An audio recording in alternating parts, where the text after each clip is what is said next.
Hello friends, liberty के पास इस theatre में short movie about liberty statue किस तरह से बना और उसके पीछे क्या स्टोरी है। चलिए देखते हैं। The Civil War is over. Labourie wheels of human liberty and equality. Nearly a century earlier, France had been a crucial ally in America's war for independence, a war for the cause of liberty. He imagines a monument, a gift from the French people to commemorate that alliance and to celebrate America's progress toward liberty for all. With the fall of their own republic, the cause of liberty is faltering in France. Laboulaye hopes this gift will rouse a new call for democracy there. He shares his idea with a small group of colleagues and friends. Among Laboulay's most enthusiastic supporters is Frédéric Auguste Bartholdi, a talented Parisian sculptor. He is fascinated by the colossal monuments of antiquity and the powerful impact of using figures of immense scale to express enormous ideas.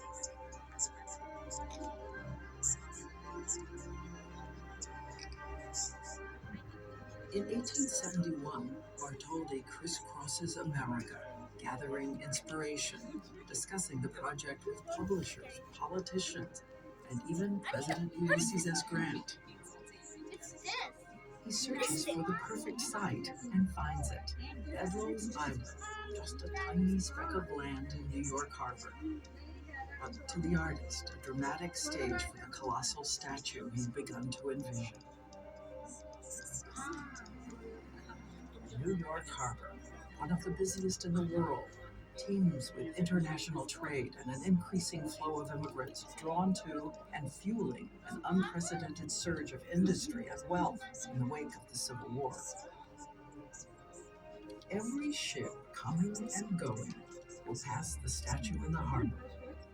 New York has become the very gateway to the New World and the freedom America has come to represent. Laboulaye sets the project in motion. Authorizing the president to designate and set apart a site for the statue. He secures permission to place the statue on Bedloe's Island and launches a massive fundraising effort.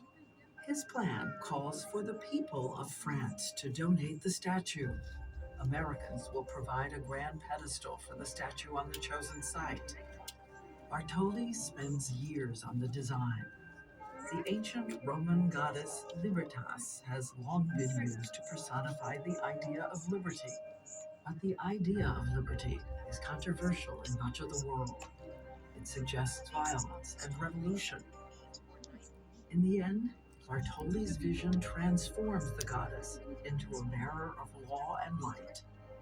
He calls his statue Liberty Enlightening the World. It is an immense idea, and in 1875 in Paris, Bartholdi begins to build an immense statue of the figure Liberty.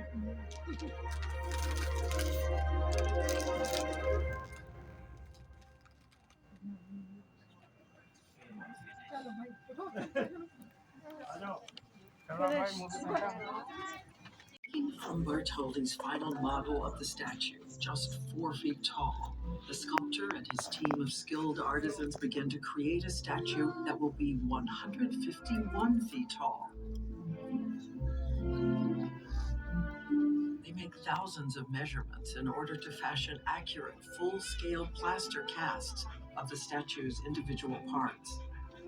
They build 300 wooden forms that follow every contour of the plaster models, then use the forms to hammer sheets of copper into shapes that will fit together like gigantic puzzle pieces. The epic puzzle takes more than 5 years to complete. Bartholdi stokes public enthusiasm with showings of work in progress in the United States and Paris. He sells tickets for tours of his workshops. Meanwhile, the sculptor has engineering problems to solve. The statue's copper skin weighs more than 179,000 pounds. Liberty cannot stand without internal structure. For this, Bartholdi turns to the brilliant Alexandre Gustave Eiffel. later famed for what Americans call the Eiffel Tower. Paris, 1881.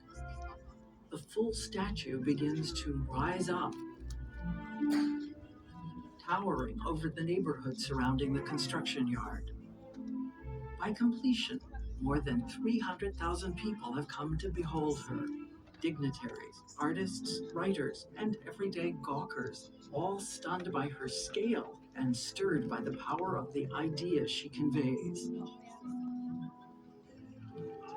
Bartholdi's crew disassembles the statue and packs it in more than 200 crates for its voyage across the Atlantic. With its heavy load, the ship plows through storms and high winds and nearly capsizes. But on June 19, 1885, the French ship Isère enters New York Harbor, met with enormous fanfare and a naval parade.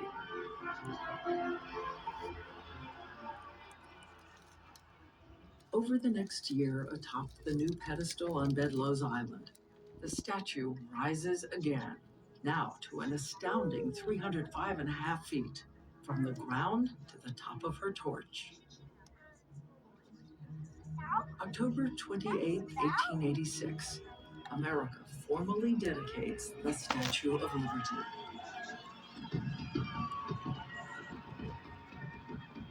Visitors experience what is perhaps Bartholdi's greatest stroke of genius. They can go inside the statue. Rising up through the structure, the statue is not just an engineering marvel, but an unforgettable metaphor for the dynamic and inspiring force of liberty. Visitors see the world as liberty sees it.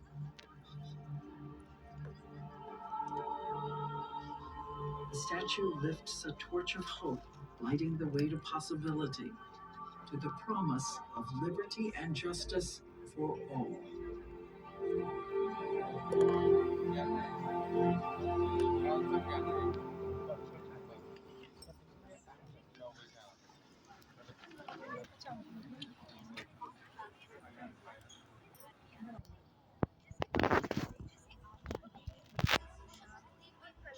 Like liberty itself, the statue began as the impulse of a human heart.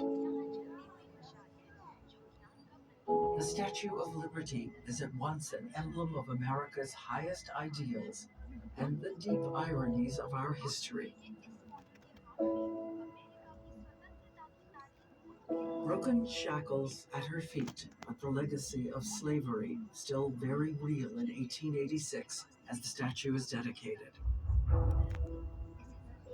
Human justice and equality guaranteed by the Constitution, but only a minority of Americans are allowed to vote.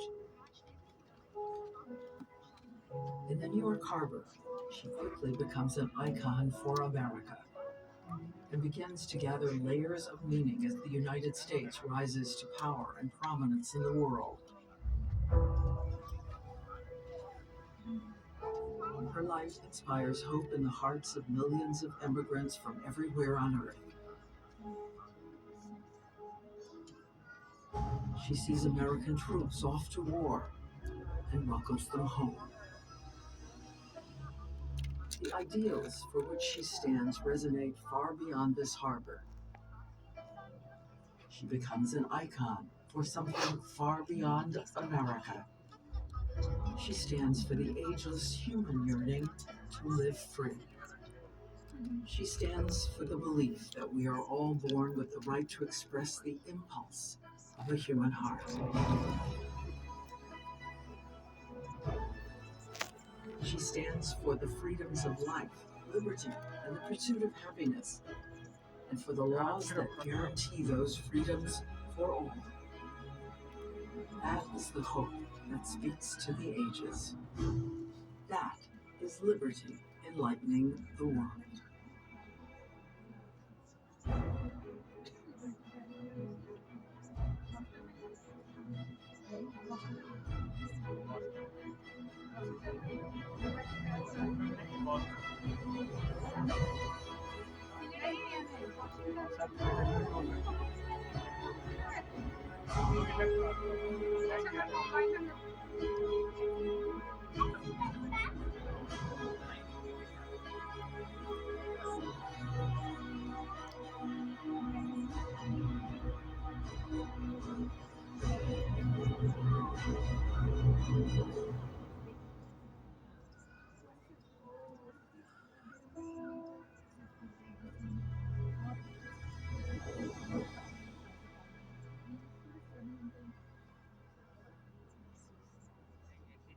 उसका interest चला